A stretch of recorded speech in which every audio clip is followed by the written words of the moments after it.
బీసీలని లెక్క చెప్పింది. ఈ లెక్క చెప్పడానికి దాదాపుగా 90 సంవత్సరాలు పట్టింది. బీసీల లెక్క చెప్పడానికి 90 సంవత్సరాలు పట్టింది రాష్ట్రంలో. కానీ వాళ్ళ లెక్కలు తేల్చడానికి 4 సంవత్సరాలు చాలిగా. సోదరులారా, మనం అర్థం చేసుకోవాల్సినటువంటి ఒక విషయాన్ని చెప్తా ఉన్నా. ఇవాళ బీసీల దగ్గర రైట్ సోదరులారా, బీసీల దగ్గర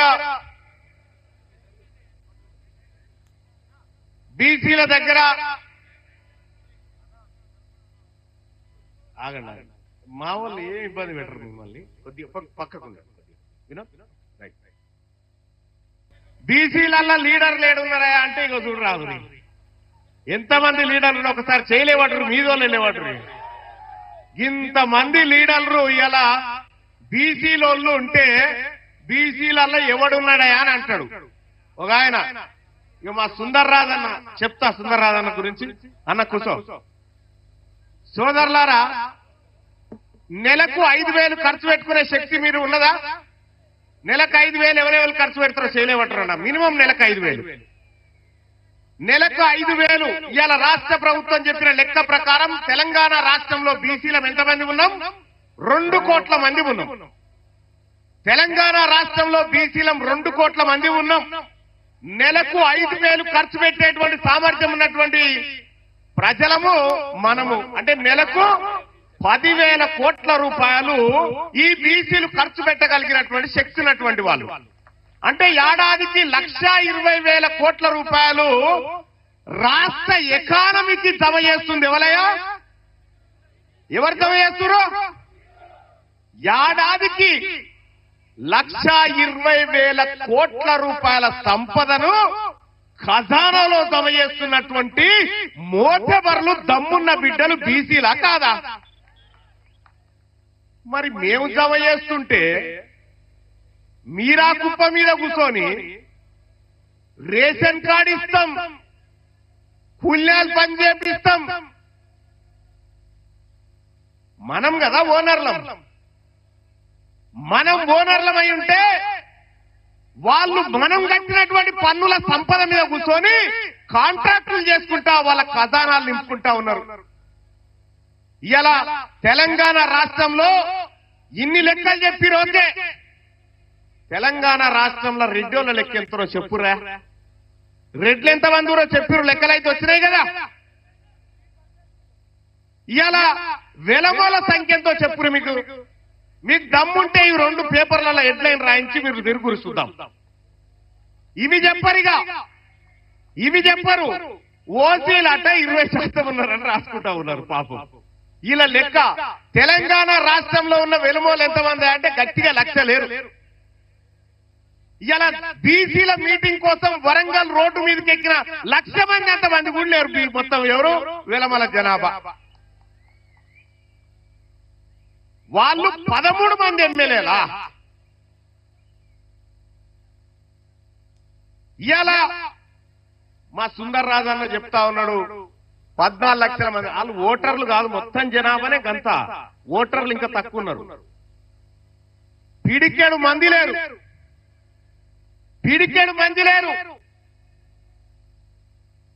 వాళ్ళు 60 మంది ఎమ్మెల్యేలై అసెంబ్లీలలో చట్టసభలలో కూర్చుంటే ఈ బీసీల బతుకులు మార్చడానికి వాళ్ళు నిర్ణయాలు తీసుకుంటారా? మీరు ఒక్కసారి ఆలోచన చేయండి. తీసుకోరు. ఇలా బీసీల చేతుల్లో భూములు లేవు, బీసీల చేతుల్లో అధికారం లేదు, బీసీల చేతుల్లో ఆర్థిక వనరులు లేవు. మొత్తం ఉన్నదంతా వాళ్ళ చేతుల్లో ఉన్నది.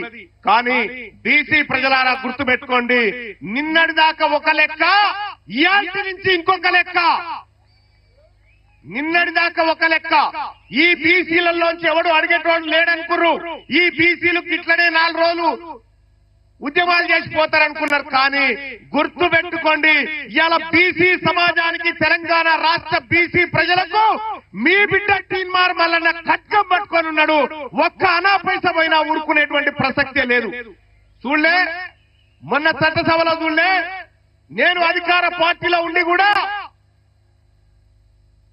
మొన్న ఇప్పుడే చెప్పిన 1,20,000 కోట్ల రూపాయలు మనం జమ చేస్తున్నామని. నేను పోయి మొన్న మండల్లో మాట్లాడినా, ఎంత ఇస్తున్నారా బడ్జెట్ల బీసీల కంటే 9,000 కోట్లు. 1,20,000 కోట్లు తీసుకొని 9,000 కోట్ల రూపాయలు మనకిస్తారట. అంటే ఎవరి సొమ్ముతో ఎవడు బతుకున్నానా? ఎవరి సొమ్ముతో ఎవడు బతుకుండు? మన కష్టంతో వాళ్ళు బతుకుంటే మనకు సేవ చేస్తున్నట్టు అని చెప్తా ఉన్నారు. నేను ఈ వరంగల్ వేదిక నుంచి చెప్తా ఉన్నా, మర్యాదగా బీసీల కుర్చీలు ఖాళీ చేయండి, మర్యాదగా బీసీల కుర్చీలు ఖాళీ చేయండి. మా బిడ్డలంతా తయారున్నారు ఈడ ఎక్కడానికి, కుర్చీలు ఎక్కడానికి మా బిడ్డలు తయారున్నారు. ఇలా సిద్ధమేనా? ఉన్నారా? మా బిడ్డలు ఇవాళ కుర్చీలు ఎక్కడానికి సిద్ధంగా ఉన్నారు. ఒక ఆయన పొద్దుగాల లైవ్ నడుస్తా ఉంటే ఒక ఆయన కామెంట్ పెట్టి నడుస్తున్నా, ఆయన పేరేందో ఉండే, నా ఫోన్ లో ఉండే, మహేశ్వర్ రెడ్డి అని ఒక ఆయన కామెంట్ పెట్టింది. ఏంటంటే బీసీలంతా మా ఉత్స తాగాలరా అని పెట్టిందన్న. చూస్తారా కామెంట్? ఇక చూడరు, బీసీలంతానట రెడ్ల ఉత్స తాగాల, మా ఉత్స తాగాలరా అని చెప్పి అలా కామెంట్ పెడతా ఉంటే, ఇంకా ఏం సోపది మీకు మాకు? జరా ఈ కెమెరా ఏదైతే ఉందో ఇది జూమ్ చేయండి బాయ్స్. ఈ లైవ్ స్క్రీన్ల మీద కనిపించేటువంటి కెమెరా ఇక చూడండి. మహేష్ రెడ్డి అట బీసీలు ఎప్పుడు మా ఉత్స తాగాల్సిందే అని చెప్పి, బీసీల మట వాళ్ళ ఉత్స తాగనట. ఎవనుత్స ఎవడు తాగితే ఇలా 1,20,00,000 రూపాయలు మా సొమ్ము, 1,20,000 కోట్ల రూపాయలు మా సొమ్ము మీరు తాగుకుంటా, మా బీసీల ఉత్స మీరు తాగుకుంటా మమ్మల్ని ఉత్స తాగమంటారా? దొంగ నా కొడుకులారా, మా సొమ్ము కదా ఇది, మా సొమ్ము తాగుకుంటా మమ్మల్ని. బీసీలకు ఇలా అధికారం మేమంటే ఒక ఆయన అంటాడు, మీరేమన్నా చేసుకోరు కానీ రాజకీయాలు చేయొద్దట. బరాబర్ రాజకీయాలే చేస్తాం. మా బిడ్డ శ్రీకాంతాచారి ఆత్మ బలిదానం చేస్తే ఆ శవంకాడ కాపుకున్న దొంగలు మీరు ఇలా మా బీసీల గురించి మాట్లాడతారా? మా బిడ్డకు చేసిన న్యాయం ఏంది ఒక్కసారి నేను అడుగుతా ఉన్నా. ఏ లెక్కకు ఎక్కడైనా సిద్ధం. తీన్మార్ మల్లన్న లెక్కలు తీసుకొని వస్తాడు. మీరు రమ్మంటే గోల్కొండ కాడ కూర్చుందామా, 1000 స్తంభాల గుడి కాడ కూర్చుందామా, లేకపోతే కాకతీయుల ఏ దూరణం కాడ కూర్చుందామో చెప్పురు. మీరు చేసింది దొంగతనమే. మీకో విషయమే తెలుసా? అసలు ఈ రెడ్లు వెలమలు తెలంగాణలో కాదు. ఈ రెడ్లు వెలమలు తెలంగాణలో కాదు. ఎందుకు చెప్తా ఉందంటే, మనకు అక్కడక్కడ ఊర్లలో గడీలు కనిపిస్తున్నాయి. మా మల్లేశ్వర అనేటో బాయ్, అక్కడక్కడ ఊర్ల పండి గడీలు కనిపిస్తున్నాయా? ఆ గడీలు ఏంటి అవి? వాళ్ళ ఇల్లు అనుకుంటురా? కాదు, ఒకప్పుడు తహసీల్ ఆఫీసులు అవన్నీ. ఒకప్పుడు తహసీల్ ఆఫీసులు. ఆ తహసీల్ ఆఫీసులో అప్పుడున్నటువంటి నిజాం ఏం చేసిందంటే, ఇక్కడ వాళ్ళకు చదువు రాదు, ఉర్దూ రాదు, ఇంగ్లీష్ రాదు అని చెప్పి కొంతమందిని ఇతర రాష్ట్రాల నుంచి పిలిపించుకుంటే వీళ్ళు వచ్చారు. వీళ్ళు వచ్చి అలా దొరబడి పన్నులు వసూలు చేసుకుంటా మొత్తం భూమి సంపద అంతా వాళ్ళ పేరు మీద రాసుకున్నారు. వీళ్ళు మనోళ్ళు కాదు. ఈ వరంగల్ ఆర్ట్స్ కాలేజ్ వేదికలో జరుగుతున్నటువంటి ఈ సభ రెడ్లకు వెలమలకు మనం విడాకులు తీసుకుంటా ఉన్నాం వాళ్ళతోటి. వాళ్లకు మనకు విడాకులు ఇవి. ఎక్కడైనా పెళ్లిళ్ళు ఘనంగా చేస్తారు కానీ విడాకుల మహోత్సవం ఘనంగా చేస్తున్నటువంటి కార్యక్రమం ఇదే. విడాకులైనా కాదా? విడాకులైనా కాదా? ఇక వద్దా చాలు మీ సోపద్దాలు. 70 ఏళ్లు మీ సోపతి బట్టి తిరిగితే 7 లక్షల కోట్ల అప్పయింది నా ప్రజల మీద. 70 ఏళ్లు మీ సోపతి బట్టి తిరిగితే 1000 మంది పిల్లలు ఆత్మ బలిదానం చేసుకొని చచ్చిపోయారు. 70 ఏళ్లు మీ సోపతి బట్టి తిరిగితే లక్షల కోట్ల సంపద లూటీ అయిపోయింది. 70 ఏళ్ల పాటు మీ సోపతి బట్టి తిరిగితే మీ కాంట్రాక్టర్ల బొక్కసాలు నిండినాయి తప్ప మా బీసీల డొక్కలు నింపలేకపోయినారు. ఇక మీతోటి మాకేందయా? వద్దు. రెడ్లకు మనకు విడాకులేనా? చెప్పరేవా లీడర్లు? విడాకులేనా? ఇగొద్దు మీ సోపతి, మీ సోపతొద్దు. ఈ ఆర్ట్స్ కాలేజ్ వేదిక నుంచి చెప్తా ఉన్నా, మా బీసీలకు మీ ఓట్లు వద్దు. మీకు దమ్ముంటే మా ఓట్లు వద్దని చెప్పు. మీరు నిజంగా మనగాళ్ళైతే మాకు బీసీల ఓట్లు వద్దని చెప్పు. ఇవాళ టీచర్ ఎమ్మెల్సీ జరుగుతా ఉన్నాయి కదా, పిఆర్టీ అని ఒక సంఘం, ప్రోగ్రెసివ్ అని చెప్తారు కానీ ప్రోగ్రెసివ్ రెడ్డి టీచర్స్ యూనియన్ అది. అన్ని జిల్లాలకు అధ్యక్షులు వాళ్ళే. మొన్న శ్రీపాల్ రెడ్డి అంటే నా ఆఫీస్ కాడికి వచ్చి, మల్లన్న నువ్వు మద్దతు చేయాలంటే లేచి నిలబెట్టి నిన్ను సిత్తు కూడా కొడుతున్నా బిడ్డ, నువ్వు రెడ్డి అని చెప్పిన. ఇవాళ ఇదే టీచర్ ఎమ్మెల్సీ ఎన్నికల్లో ఇది ఓట్ ట్రాన్స్ఫర్ సిస్టమ్. ఒక్క ఓటు నలుగురు కూడా వేయచ్చు. ఇవాళ మన బీసీ బిడ్డలు ఈ వరంగల్, నల్గొండ, ఖమ్మం, అటు ఆదిలాబాద్, నిజామాబాద్, వరంగల్, ఆదిలాబాద్, నిజామాబాద్, ఆ తర్వాత మెదకు, కరీంనగర్, ఈ స్థానంలో బీసీ బిడ్డలు నిలబడతా ఉన్నారు. సోదరులారా, మీ బంధువులకు చెప్పండి, మీ సోదరులకు చెప్పండి, మనం ఓటేస్తుంది బీసీ బిడ్డకేనా కాదా ఒక్కసారి చెక్ చేసుకోమని చెప్పండి. ఇక్కడనే చాలా మంది అభ్యర్థులు, సుందర్ రాజు అన్న టీచర్ ఎమ్మెల్సీగా నిలబడ్డాడు, ఇటు పూల రవీందర్ అన్న ఇదే స్థానం నుంచి మన బీసీ బిడ్డలే నిలబడరు. అక్కడి నుంచి కరీంనగర్ నుంచి ఇంకో బిడ్డ పట్టభద్రుల ఎమ్మెల్సీగా నిలబడ్డాడు. ఇటు ముంగట్రా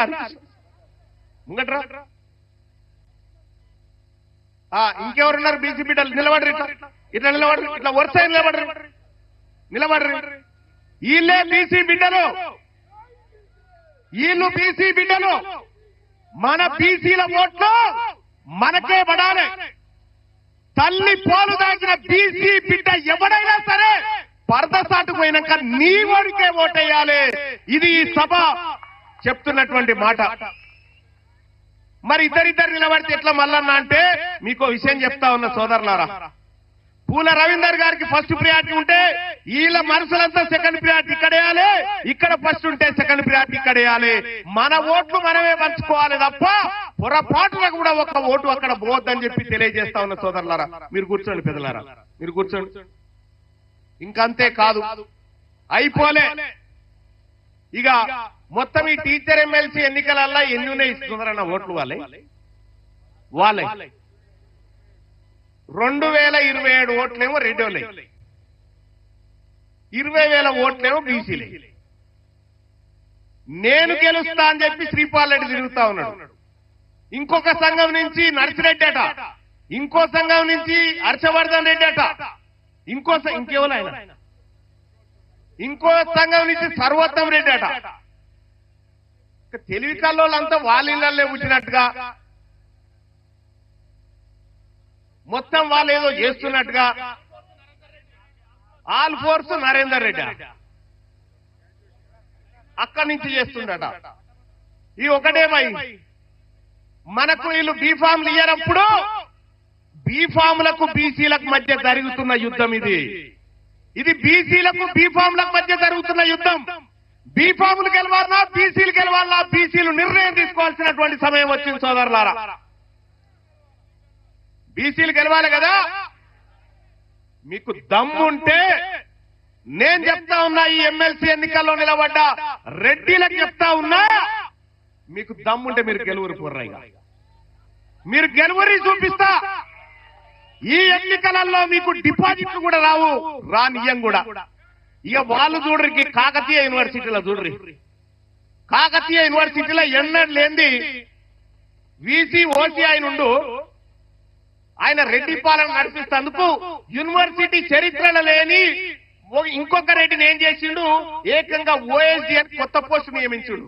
ఓఎస్డీ అని ఎక్కడి మీరు, ఎక్కడి కథ, ఏ ఊరు మీది, ఏ ఊరికెళ్ళొచ్చారు? తెలంగాణ రాష్ట్రాన్ని మీ తాత జాగిరి అనుకుంటారు. కాదరా బాబు, మేము కౌలుకిచ్చినాం, మేము కౌలుకిచ్చినాం, మేము ఓనర్లం కౌలుకిస్తే మీరు పంట దొంగతనం చేసుకుంటా మీరు పొలాలు దొంగతనం చేసుకుంటున్నారు. ఇక ఓరి బిడ్డ మీ కౌలు పని అయిపోయింది, మీ కౌలు కాలం అయిపోయింది. ఒరిజినల్ కాలం బీసీల కాలం రేపు రాబోతా ఉంది తెలంగాణ రాష్ట్రంలో 2028. నాకైతే ఏం డౌట్ లేదు, అయిపోయింది. వాళ్ళే డిసైడ్ అయిపోయారు. ఇక ఇచ్చేవలసిందేనా, తప్పదా? బీసీలంతా మేలుకున్నారు తెలంగాణ రాష్ట్రంలో, ఇక తప్పదనేటువంటి పరిస్థితి క్రియేట్ అయిపోయింది. సోదరులారా, మీ ఊర్ల పంటి మన బీసీల ఓట్లు లేకపోతే వాళ్ళొక్క వార్డు మెంబర్ అన్న గెలవగలుగుతారా? పోని వార్డు మెంబర్ అన్న గెలవలేరు. 2028లో ఈ తెలుగు గడ్డ మీద మొట్టమొదటి బీసీ ముఖ్యమంత్రి కాబోతా ఉండు ఈ తెలంగాణ రాష్ట్రానికి. ఇది రాసి పెట్టుకోండి, ఇది జరిగి తీరుతుందని చెప్పి తెలియజేస్తా ఉన్నా సోదరులారా. తెలంగాణ రాష్ట్రానికి చివరి ఓసీ ముఖ్యమంత్రి రేవంత్ రెడ్డి గారే. ఆ తర్వాత ఇంకెవరు కారు. కౌలు కాలం అయిపోయింది కాబట్టి కారని చెప్పి తెలియజేస్తా ఉన్న సోదరులారా. విషయానికి నేను ఇలా చాలా ఇప్పుడు మా నర్సన్న చేతిలో పెట్టుకుని ఇన్ని మాట్లాడాలని తెచ్చుకున్నా. నేను ఇన్ని లెక్కలు తెచ్చిన, కానీ నా టైం అంతా వీళ్ళే తీసుకున్నారు. నా సోదరులే కదా టైం తీసుకుంది, నాకే ఇబ్బంది లేదు. ఇంకా ఎంత టైం అయినా నా వాళ్ళ కోసం కేటాయించాల్సిందే, చేయాల్సిందే సోదరులారా. ఇక అంతేకాదు, ఈ కార్యక్రమాన్ని విజయవంతం చేయడం కోసం సైకిల్ యాత్ర బత్తుల సిద్ధేశ్వర్ ఎటువంటి ఉండా, బత్తుల సిద్ధేశ్వర్ టీం వాళ్ళు సైకిల్ యాత్ర చేసిరు. చాలా మంది సోదరులు ఈ కార్యక్రమం కోసం కృషి చేసిరు, పట్టుదలగా ముందుకు పోయిరు. ఈ వేదిక నుంచి చెప్తా ఉన్నా, వాళ్ళందరి ఆశయంగా చెప్తా ఉన్నా, తెలంగాణ రాష్ట్రంలో ఈడబ్ల్యూఎస్ ని రద్దు చేస్తావా? ఈ ప్రభుత్వాన్ని రద్దు చేసేటువంటి నిర్ణయం బీసీలను తీసుకోమంటారా? మీరు తెలియజేస్తా ఉన్నా, ఈడబ్ల్యూఎస్ ను రద్దు చేయాలా వద్దా? ఈడబ్ల్యూఎస్ ని రద్దు చేయాలి, బీసీలకు సమాన వాటా కల్పించాలని చెప్పి తెలియజేస్తా ఉన్నా. అమ్మా, ఇలా బీసీలం ఎంతమంది ఇవాళ లెక్క చెప్పారు? 56-57% ఉన్నారా మీరు బీసీలు అని చెప్పి ప్రభుత్వం లెక్క చెప్పింది. సరే, 56-57% ఉన్నోనికి ఓ 42% రిజర్వేషన్ ఇస్తే తప్పేం కాదు. కానీ 7% లేని వీళ్ళు 10% ఈడబ్ల్యూఎస్ రిజర్వేషన్ ఎత్తుకపోయి దొంగతనంగా పేద వాళ్ళ ఉద్యోగాలు కొట్టుకపోతా ఉంటే చూడ్రి ఎక్కడెక్కడ ఎవరెవరికి ఉద్యోగాలు వచ్చినాయో. మన ముదిరాజు బిడ్డకు ఉద్యోగం రాలే, మంచి ర్యాంక్ వచ్చినా గానీ రెడ్డోళ్ళ పిల్లగానికి వచ్చినాయి. ఒక్కసారి ఇక చూడండి సోదరులారా, ఈ తెలంగాణ రాష్ట్రంలో ఎంత దోపిడీ జరిగిందో మీరు ఒక్కసారి ఆలోచన చేసి చూస్తే, ఉద్యోగాల విషయంలో అదే దోపిడీ, రాజకీయంలో అదే దోపిడీ. వెనకాల ఇక మన ముస్లిం సోదరులకు కూడా నేను చెప్తా ఉన్నా, ముస్లిం సోదరులారా, తెలంగాణ రాష్ట్రంలో ఉన్న బీసీలు మీరు ఎంతమంది జడ్పీటీసీలు ఉన్నారో తెలుసా? 539 జడ్పీటీసీలు ఉంటే ఒక్కడు ముస్లిం ఆయన ఉన్నాడు. ఆమె బేగం, షమినా బేగం అని చెప్పి ఆలంపూర్ కాడున్న జడ్పీటీసీ ఒక్కటి ముస్లిం సోదరి. వాళ్ళు 12% ఉన్నారని లెక్కలు చెప్తా ఉంటే ఒక్క జడ్పీటీసీ. అందుకోసమే 42% రిజర్వేషన్లు రావాల్సిందే అన్న మాట నిలబెట్టుకోవాల్సిందే సోదరులారా. ఈ 42 కాదు కానీ ఆ జనరల్ కోటాలు ఏవైతే ఉన్నాయో, జనరల్ కోటా అంటే ఇక మనమే కదా, బీసీలే. అన్రిజర్వ్డ్ ప్లేసెస్ అన్ని బీసీలే. అన్ని చోట్ల బీసీలు ఎన్నికల్లో నిలబడి తమ సత్తా చాటాలని చెప్పి తెలియజేస్తా ఉన్నా. అలాగే ఇక మనది ఏ రంగంలో లేదు, సినిమా హీరోలు కూడా మనోళ్ళు ఏం లేరు, సినిమా హీరోలు ఏం లేరు. మొన్న క్యూ న్యూస్ లో వేస్తా ఉన్నా, ఎవరెవరు ఏం చేస్తా ఉన్నారు అని వేస్తా ఉన్నా.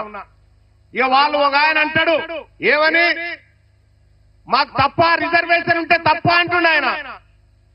వరంగల్ మోరీలు ఎత్తెక్కడ వీళ్ళకి రిజర్వేషన్ వద్దా మరి? 10% ఇవ్వాలన్నా వద్దాడా? మోరీలు తీసేకాడ వద్దా వీళ్ళకు? వద్దట. కొత్త పోస్టులు క్రియేట్ చేసుకుంటా అప్పరంగా దోపిడీ చేస్తా ఉన్నారు ఈ దొంగల ముఠ అంతా.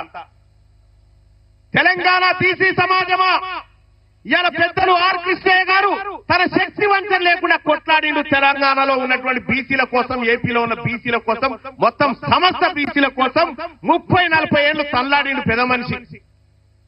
రక్తమున్నని రోజులు రాజీ పడకుండా పోరాటం చేసినటువంటి ఆర్ కృష్ణయ్య గారు ఇంకెంతకాలం పోరాటం చేయాలైనా?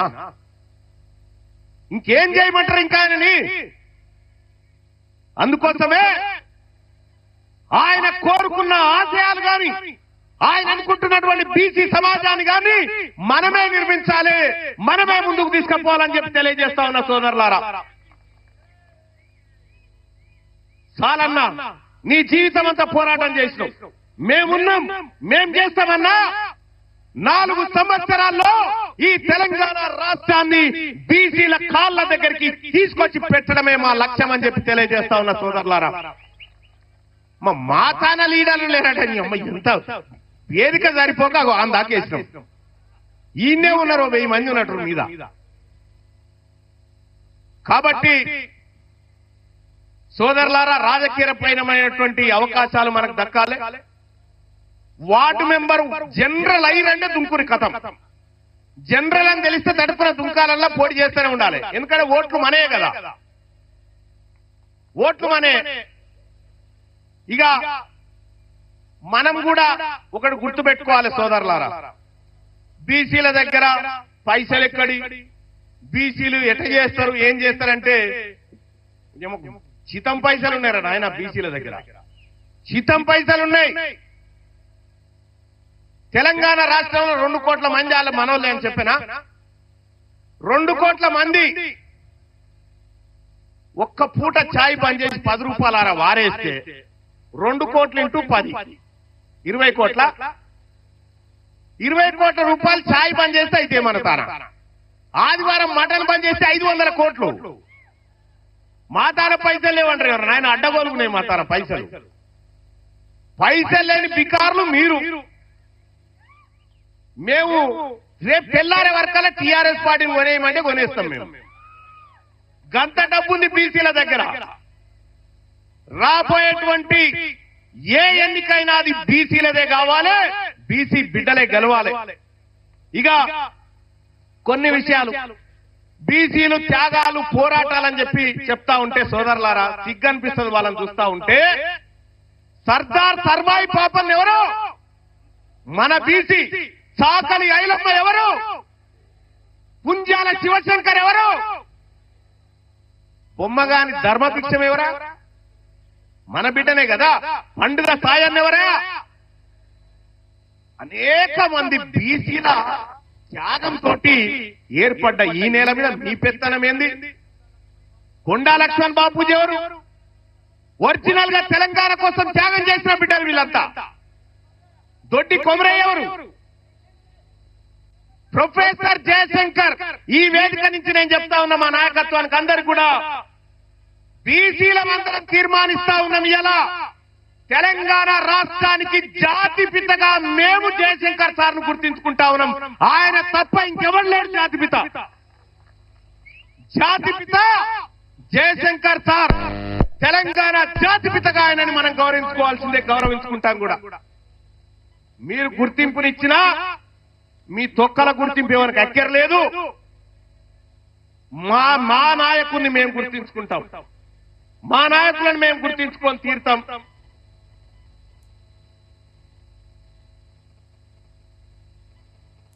సోదరులారా, ఇంకా అంతేగా మనోళ్ళు చాలా చిట్టీలు ఇస్తా ఉన్నారు. ఇప్పటికే చాలా ఆలస్యమైంది.